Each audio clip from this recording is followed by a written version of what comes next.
আমি নিজেও বুঝি না যে মানে এনসিপির যারা বড় বড় নেতারা আছেন নিজেদের মানে কেরিয়ার কি ঠিক হয়ে গেছে, অ্যাকাউন্টে কি আসলে ব্যাংক ব্যালেন্স ঢুকছে, যদিও তারা বলে যে নাই।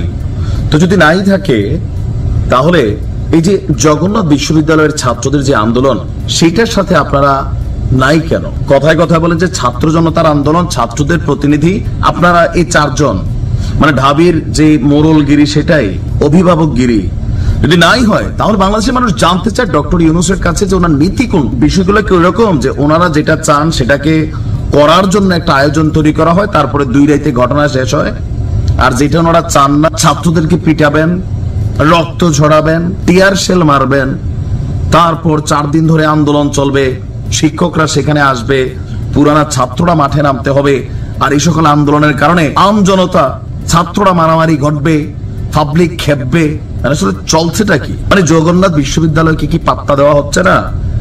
নাহিদ সার্জিসরা ফেসবুকে স্ট্যাটাস দিচ্ছেন, কিন্তু কেন জগন্নাথ বিশ্ববিদ্যালয়ের পাশে আপনারা দাঁড়াচ্ছেন না? কেন আপনাদেরকে সান্ডা মাহফুজ বলতে হয়? কেন বোতল বোতল স্লোগানের মিছিল ওঠে? একটাই, ওই যে জগন্নাথ বিশ্ববিদ্যালয়ের একটা বক্তব্য অনেকাংশ অনেকে বিশ্বাস করে 1 2 3 4 সব সালারা বাটপার, নিজেদের আখের গোছায়। এই যে সরকারটা দাঁড়িয়ে আছে যে ছাত্রদের উপরে, ছাত্ররাই নিয়োগকর্তা, মানে ওই 5 জন ছাত্র নিয়োগকর্তা নাকি দেশের সামষ্টিক ছাত্র? যদি সামষ্টিকই হয় তাহলে জগন্নাথের স্টুডেন্টদের এই আন্দোলনে কোথায় ডক্টর ইউনূস, কোথায় আসিফ নজরুল, কোথায় বাকিরা? মাহফুজরে পাঠাইছে, পাবলিক তারে বোতল মারছে, আবার সান্ডা মাহফুজ, মানে কেন? এখন আজকে তারা যে ঘোষণা দিছে, এই ঘোষণায় মানে মানুষের কি পরিমাণ ভোগান্তি হচ্ছে। ডক্টর ইউনূস আগে বলছিলেন তিনি রাজকীয় জীবন যাপন করবেন না, কিন্তু এখন তো করতেছেন নিরাপত্তার নামে, উপদেষ্টারও নিচ্ছেন। ওনারা রাস্তায় নামলে গাড়ি শাঁ শাঁ করে দৌড়ায়, আর পাবলিক এই 30 ঘন্টার জ্যামে বসে থাকে, ওনারা হেলিকপ্টার দিয়ে উড়ে যায়। ভাই, জনগণের জীবনটারে ভোগাইতে ভোগাইতে যে বিএনপি যে ডাক দিছে না, এরকম কিন্তু হইতেও পারে।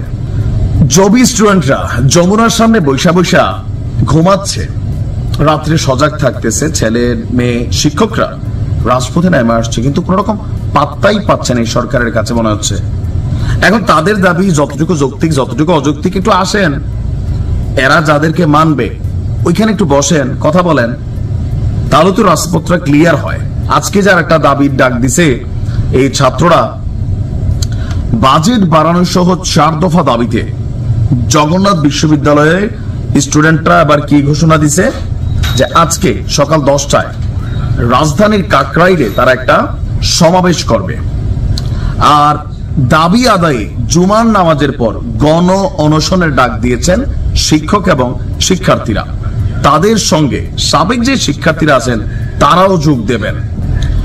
গতকালকে সারাদিন কমপ্লিট শাটডাউন ঘোষণার পরও আমরা দেখলাম যে মধ্যরাত পর্যন্ত মানে কোন রকম পাত্তা নেই। উপদেষ্টা আসিফের বাসায় নাকি একটা মিটিং হয়েছে, তো উপদেষ্টা আসিফ কি শিক্ষা মন্ত্রণালয়ের? আমাদের শিক্ষা উপদেষ্টা কোথায়?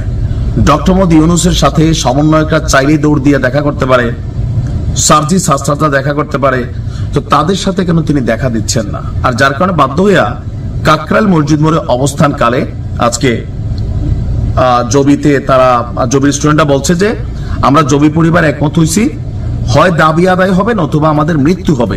মৃত্যু হবে না, বাট মাইল খাবে আবার, ওইটা হইতে পারে। আর ছাত্ররা বলে রক্তে আগুন লেগেছে, রাজপথ কাপাকাপির নমুনা কিন্তু আমরা দেখি।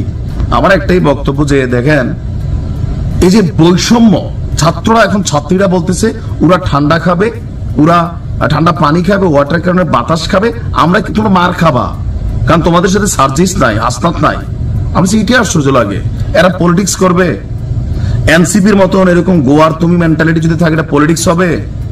লোকাল ভোটার তদবির বাণিজ্য এই যে আসতেছেনি, ছাত্রদের যে কোনো আন্দোলনে আপনাদের উপস্থিতিটা জরুরি। এদেরকে দিয়েই তো আপনারা হয়েছিলেন। এরকম যদি চলেন কয়দিন আপনাদের মূল্যায়ন থাকবে? এই যে বৈষম্যের শিকার, ঠান্ডা পানি, এগুলা যে বোতল মারছে মাহফুজে, উল্লাস করতেছে ছাত্ররা। সান্ডা না মাহফুজ, সান্ডা সান্ডা। আপনি বোঝেন যে কোন লেভেলের ট্রলে চলে গেছে এই সরকার ক্ষমতায় থাকতে। বোতল পরে পরে কি হবে? সাধারণ ছাত্রছাত্রীদেরকে বিগ্রানো যাবে না, তবে এটা করে ফেলছেন অনেকাংশেই। আর ডক্টর ইউনূসেরও আমরা আসলে ভাবগতি বুঝি না, যে তিনি শুধুমাত্র যে আন্দোলনের সমন্বয়করা কোনো কিছু দাবি করেন সেইটা ওনারা রাতের বেলা মিটিং ডাইকা, মানে ভোর রাত্রে আবার ঘোষণা দিয়ে দেন। আর সবগুলা আমরা দেখছি যে আওয়ামী লীগ ইস্যুতেই, এর বাহিরে কোনো ইস্যুতে সহজে সিদ্ধান্ত আসে না। কেন আসে না? আবার যেগুলোতে সমন্বয়করা থাকে, এনসিপির ঊর্ধ্বতন নেতারা থাকে, সেইটা আসে।